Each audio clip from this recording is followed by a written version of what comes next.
All right, we're doing something a little different today, Unplugged Army. Every Friday, almost every Friday, when there's a Rattlers game coming up over the weekend, Jackson Asher puts together the Rattlers Rundown. But since he's getting ready to go off to college, we have no idea what his future in broadcasting looks like. I figured for the first time, let's do it live. Now, before we actually go to the Rattlers Rundown, first of all, hi, Jackson. How's life? How's your family? I always ask about family. Are you married? Do you have 17 children? What's going on in your life? Life is great. Life is great. Counting down the days. I leave August 16th. So, was that 3 weeks? So It's counting down. Spending quality time. It's far journey to Chicago. So, but just grinding in baseball right now and doing the Rattlers Rundown. So now, are you doing heavy lifting? Did your college give you a training regimen to get ready for baseball season? What are you doing? Everything. They gave me Monday, Tuesday, Wednesday, Thursday, Friday, everything to do, upper body, lower body. I go to the local gym and knock it out about an hour, and they've been great. It's a great staff over there, and they gave me a throwing program as well. They send them videos to hit. But it has been a lot of working out this summer. Is it an honor system thing, or do you have to send videos of you doing stuff? No. They got like a whole chart going, and you just tally in your weights and what you're weighing in at, and whatever your lift you're doing, and you check mark, done. Put what you did. That's it. Now, in the throwing program, are you just throwing to buddies? Are you inviting friends over so you can throw? So I'll go down to the field. I'll go down to the high school. Call a couple guys. Hey, let's go throw. I got this plan. Blah blah blah. We'll do it.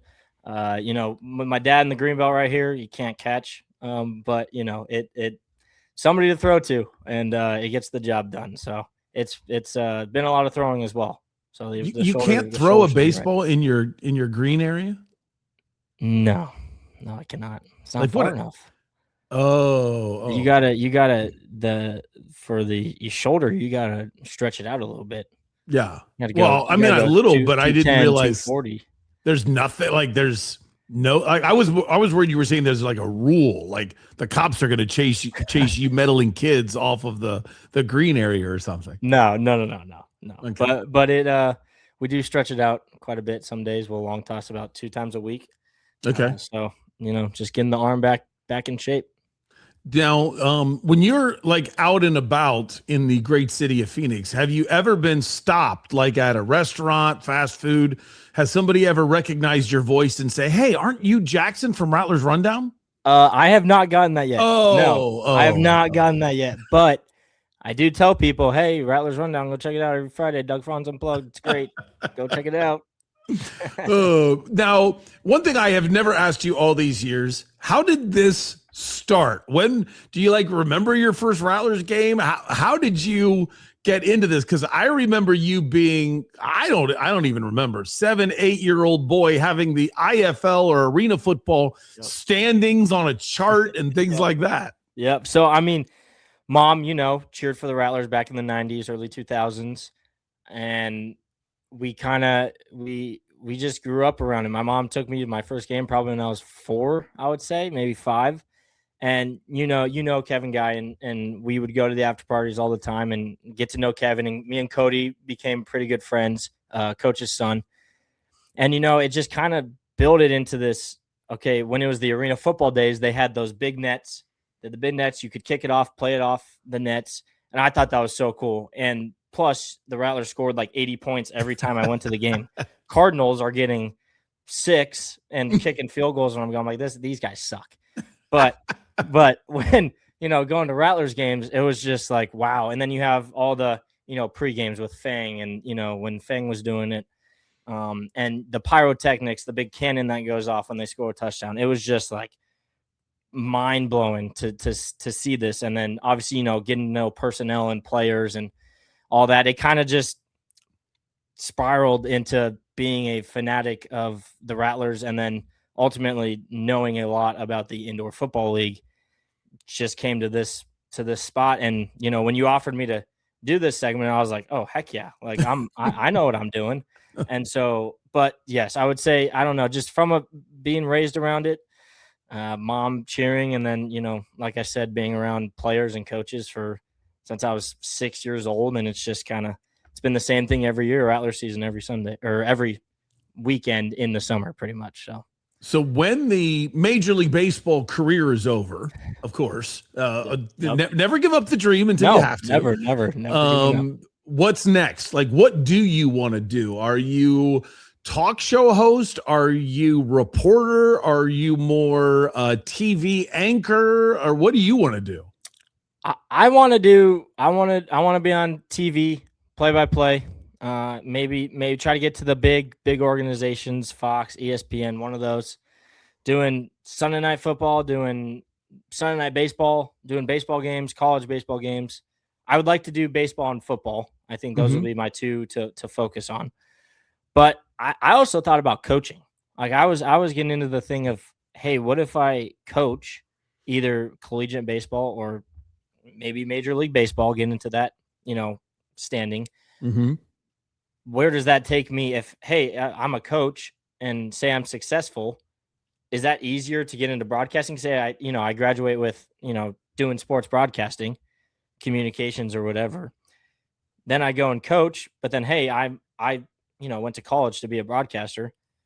Can I, and so just maybe work up to that. I don't know. I like coaching. I probably, my friends think I already coached them on the team. So I think I would be kind of okay at doing that. But yeah, I mean, the goal is to be a sports broadcaster. I would like to do TV.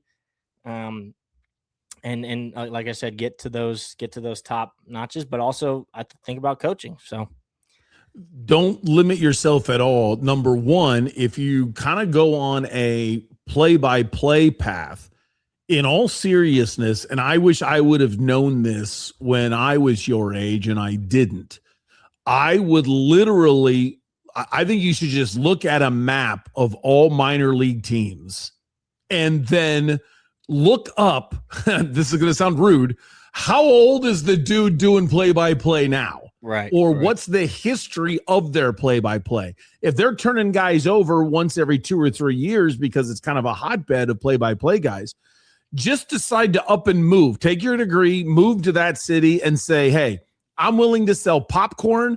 I'm willing to clean up. I'm willing to do whatever this team wants me to do. I want to get paid for it. So, I got to make a living.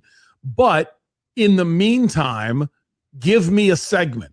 Give me the pregame show on your broadcast. I'll do that for free. Give me post-game. Give me, even buy yourself a wireless headset and a microphone and say, hey, I'll do sideline for free during the game and clean up after the game. Just do whatever they want that they can't find somebody to do and trade it out by making sure you get to be on all of the broadcasts. And I guarantee you, after about a year or two, you're going to be able to leverage, okay, now just give me an inning. Let the play-by-play guy take the fourth inning off, and I do the fourth inning. Now you've got tape, and you can use that tape to go anywhere you want. But as you're involved with playing baseball, really drive your coach crazy. When you get to be a junior, ask to be in coaching meetings. Tim Tebow used to be in every coach's meeting. Go really? Say, I want to be in the coaches meeting. I'm not here just to play now. I want to see what you say. I want to hear what you talk about. I want to work that extra bit. Kenny Dillingham got hurt his junior year and decided to become an assistant coach on the JV. His senior year in high school, he was calling plays. And then when he went to ASU, he actually did nothing all the week. He never partied. He drove back to Chaparral and he became the JV head coach and he was the offensive coordinator of the varsity team. He's calling plays and he's bugging Todd Graham every day and eventually got a graduate assistant job. So now he's going to grad school, but he's coaching. And then he met Mike Norvell. Mike Norvell took the Memphis job, left the OC job with the Devils. And one of the first people he took with him was Kenny Dillingham. And that's how Kenny kept moving up the ladder and eventually became the head coach of ASU. So even when you're in college, even when you're playing, think like a coach. Now, yes, if a scout comes up to you and says, hey, Jackson, we're looking at taking you in the 19th round. Okay, let's focus on baseball playing first. But if you start to see, boy, the gap keeps getting bigger and bigger between me and the majors, then figure out a way to coach. And then the last thing I would tell you on that, man, I wish I would have thought about this. Nobody thinks about it. But if you know the game, love the game, why not be an umpire? I mean, it's a hellacious life in the minor leagues because it's you and you're living with two dudes in a van and you're stopping at Motel 6s in creepy towns and then you're there for a weekend and then you drive somewhere else. And it's a hard life at the beginning. But once you get in, and if you're completely devoted to it, you'll have the baseball knowledge, but you'll also have the projection, the personality, the confidence in what you're doing that then – and it's just rules. And I know that you're probably a rules geek already in order to help you win. So why not be a rules geek as an umpire? Yeah. And those guys, they're clearing 7 figures if you add on all of their playoff stuff. Once you get to the point that you're getting Major League Baseball tenure, all-star games, playoff games, and World Series, man, if that all adds up and suddenly you're making really good money. I mean, you're eating fast food in terrible places for the first 10 years of your career, and it's a hard life. But gosh, if you love the game, man, is it an easy way to stay close? And I think you've got the personality and the knowledge to be able to move up and do it. Did you know that was my first job as an umpire? No, I did not. 15 years old, because I was about to get my license. Parents were like, all right, you got gas money, you got to, pay half the insurance. And I was like, And you were probably shocked how much you liked it. Loved it. I see. It was 9U. I think the highest I did was like 13U. Yeah. And it was club ball. So it was good. It was good baseball. That's what I played growing up. Yeah. And Doug, I made like $650 in a weekend. Oh my goodness. It was unbelievable because they need them, especially in club ball. Like, this isn't minor league baseball, but if you're wondering, in 1995 in Athens, Ohio, I made $5 a game. It's been some time. There you go. Yeah. Life has changed a little bit. All right. Before you get into the actual Rattlers rundown, tell me about, I know we just played the actual, your rundown for the season. I did not play it Monday. I did not play it Tuesday. And I finally remembered to play it yesterday. Yep. But tell me about what you thought. Is this about where this team should be? Should they have been a 1 seed? Did they barely make the playoffs? When you saw them talent-wise at the beginning, what did you think? Talent-wise at the beginning, it was scary. It was scary. They're very young. They're a very young team. They got a lot of rookies on their team. They had new quarterbacks coming in. They obviously signed the MVP from last year, number 7, Max Myler, who has been the starter for most of the season. And he's been doing pretty good. And as it has progressed, these younger kids, well, they're not kids, but younger players, they have adapted to Rattler football and what the IFL is. And they have matured into what I think is one of the best Rattlers teams in a long time. Wow. Obviously, they won it in 24 and they were loaded. Mm-hmm. But they also won it in 24 as the 3 seed. What are they? They're I'll get into it, but they're the 3 seed now. Yeah. And who are they playing? The Vegas Nighthawks, who they played in 24 in Henderson, Nevada. Mm. So I think they're in a great spot. There are some huge breaking news that came through yesterday that I'll share. Okay. But for where they are right now as to where they were at the start of the season, I think they're in a good spot. They had 5 losses this year, probably a couple they shouldn't have lost, like Tucson. And those 2 to Fishers. Fishers didn't make the playoffs this year in the East. So, and for those of you listening, that might not make any sense. There's a suburb of Indianapolis, and the town is actually named Fishers. Which makes no sense because there's not a lot of lakes and rivers in Indianapolis, and I don't know what it has to do with a fisher or fisher and why it's plural, but Fishers is the name of the city. Fishers Freight, yes. So they didn't make the playoffs in the East, and Rattlers lost to them twice, home and away. So, but besides those couple of losses, I think they have been in a pretty good spot. They're on a good winning streak right now, riding a 4-game winning streak. I think they're in a pretty good spot. They've wanted this Vegas game since they lost them in the IFL Cup Championship. So here's your chance. Here's your chance to beat Vegas, and it's right here. So it's going to be super fun on Sunday. So. Well, for those of you that are new to Doug Franz Unplugged, presented by Whirlwind Golf Club at Wild Horse Pass, we do this every Beer Friday. Thanks to 100 Mile Brewing Company. You always have to get the sponsors in. That Beer is Friday. The Rattlers Rundown. Yes, very good. The Rattlers Rundown with Jackson Asher. They take on Vegas, and I shouldn't be doing a complicated throw because you're going to explain everything. Yep. If you are ready for your first ever live to tape rundown, go. All right. We ready? This is Jackson Asher, IFL Insider with the Rattlers Rundown. And in today's report, we'll be talking about the Arizona Rattlers' first round of the playoffs opponent, the Vegas Nighthawks, who are the defending national champions. Now, Vegas has finished the year at a 12-4 record and has earned the number 2 seed in the West. Now, what do we know about this Vegas team? Well, they are chippy. They have been pretty solid all year long, and their offense is very legit. They are led from their star quarterback, number 0, Jaden DeLora. The former U of A Wildcat has played 15 games this season and has racked up a total of 2,181 yards with 49 touchdowns and only 6 picks. Now, DeLora has a lot of help with wide receivers loaded all around the board, starting with the star wide receiver, number 4, Quinton Randolph. Randolph is DeLora's favorite wide receiver. He has a total of 708 yards receiving and 23 touchdowns. Other key wide receivers for Vegas is number 1, Deshaun Stoudemire, and number 8, Sanika McKee. Now, Vegas is also super powerful because of the running backs. Number 2, Josh Tomas, and number 6, Antonio Wimbush have combined for a total of 22 touchdowns. The Rattlers defense has to be top-notch on Sunday if they want to escape with the W. Now, Vegas's defense is okay. They have been pretty sloppy recently, especially against San Diego in Week 18 when they lost 52-38. But also, I think the Rattlers offense can handle this Vegas defense. And now let's talk about the Rattlers. Some shocking news. The Rattlers have re-signed quarterback Dalton Sneed. Now, Dalton was the quarterback for the Rattlers in 24 and 25, winning it in 24, and also winning it in 23 with Bay Area. But Dalton has not played this year, and he was coaching at Montana. Now, I don't know what is going on, but this is some very, very weird news coming in very late in this season. But because we have 2 other quarterbacks, our starter, number 7, Max Myler, who was the MVP last year, and we have Drew Powell, who hasn't had a good year, I don't know who's going to start. But what I do know is that the Rattlers will be ready and better be ready for Vegas.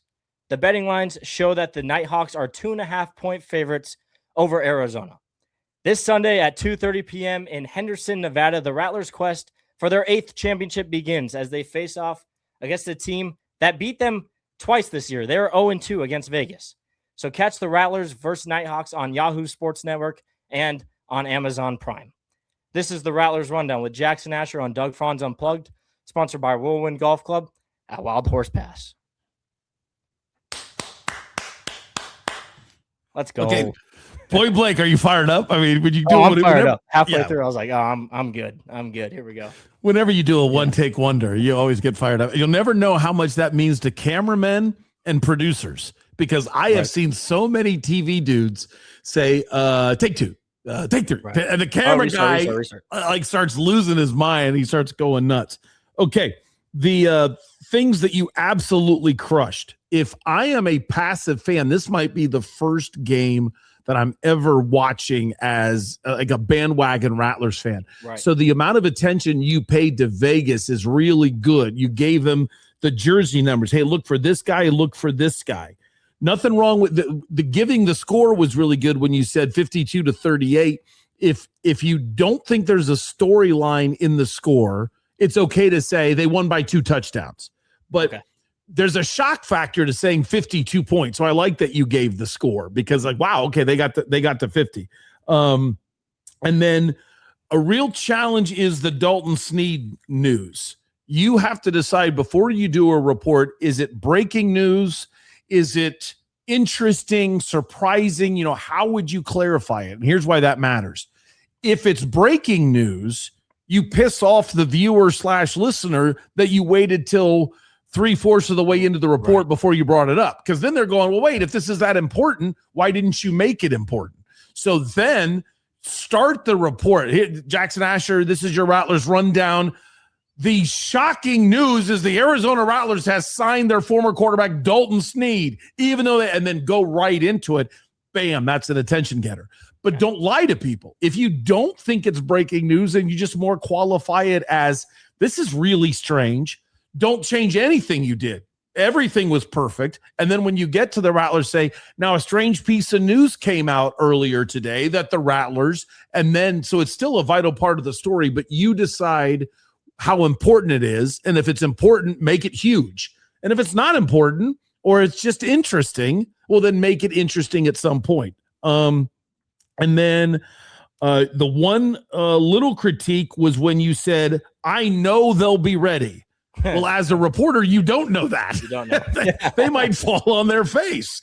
Well, but there's nothing. Better be ready. Yes. Better be ready. That's a great line. They better be ready because of this for Vegas, or there's nothing wrong because of the hatred and the evil going in between these two teams to say, I would have to believe the Rattlers will be ready because of this, something like that. I would have actually spent a little time, you know this better than I do, but isn't this the coach that Kevin Guy said he's going to come out and punk to the sideline reporter? This is Mike Davis. Yes. That is Vegas's head coach. Yes. So I would have thrown that out. Now there's been some history between these two. In one game, the sideline reporter pulled Kevin Guy out and he said, quote, and I would have actually had the quote written out. Yeah. And that's a great way to hype it up. And then your close is perfect. When you throw out, see, lazy people will say they're going for the championship. I'm Jackson Asher. But when you going for their 8th championship on Yahoo Sports at this time, these are minute details that to some people, they might not get, they might not pick up on, who cares? But you're giving it to them if they want it versus just the lazy of, okay, I'm out, I'm done here. So that's your closes. I don't know when it was, about halfway through the season, you started crushing those. Thank you. Appreciate that. You're really good at this. Stick you. with it. I will. All right.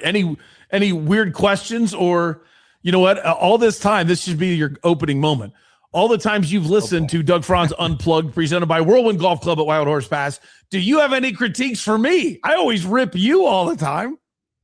Well, no, I wouldn't say critiques, but on some occasions, like you did say one time, you caught yourself, but you said different date or against a different team once. And it was like a Monday segment. You're like, okay, they beat so-and-so. Now they're playing whoever. And like on the 4-minute offense? So, yeah, 4-minute offense. Yes. Okay. And I was like, I almost called you too. I was like, they're not playing them. That's not, but no, Doug, you're professional. You've been doing this for a long, long time. And I love listening to it. I know me and my mom listen to it all the time. And I try, like I told you, I try to get, at least two to three episodes in a week. So it's great podcast to listen to, and I'll keep the publicity. I'll try to, keep getting it out there. Well, that was a brilliant move by you for me to ask for your critique, and I got more compliments than anything else. A great way to suck up. Good job. Good job. You always have your unpaid job with me, no matter where you go. And I would even tell you this, don't be afraid if you want to, because you're a member of the Unplugged Army. All of us stick together, that if you ever want to do updates on your baseball team, record them and send them. We'll air it. Who cares? Have some fun with it. Awesome. We'll do. You can even do a 5-minute interview with the coach and we'll air it. Okay. Cool. Yeah. I'll remember that. Love you, kid. Anything you need from me, just let me know. Okay, I will.